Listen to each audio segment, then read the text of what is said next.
رسیدیم به یه قسمت جذاب دیگه از بازسازی اتوبوس. تو این قسمت 2 چیز مهم رو میخوام بهتون بگم. اولیش نصب بدنه است که با هم میبینیم. دومیش هم یه سری از قیمت است که توی کامنت ها ازم خواسته بودید. بریم که با هم فیلمو ببینیم.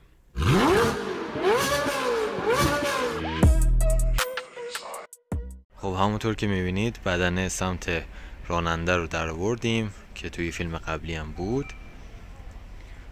بدنه سمت شاگردم در اومد. اتفاقات جدید، شیشه این سمت رو در آوردیم، شیشه جلو رو هم در آوردیم. حالا بعداً جلوتر متوجه میشید که چرا اینو در آوردیم. بریم داخلش. این از وضعیت داخل که البته خب هنوز تغییری نکرده. این سمت هم شما میتونید ببینید گاراژ بغله. نصب بدنه رو شروع میکنیم. چسب رو میزنن، انجام پایه جوش شدن. اینم از ورقه‌ایه که روی بدنه نصب میشه. ببینیم نتیجه کار چی میشه.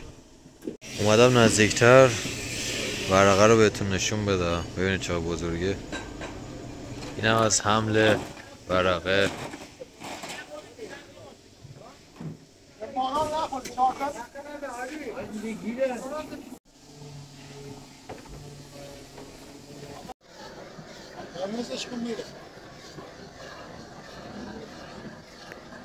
بعد از اینکه ورقه رو میندازم بالا، حالا نوبت جوش دادنه.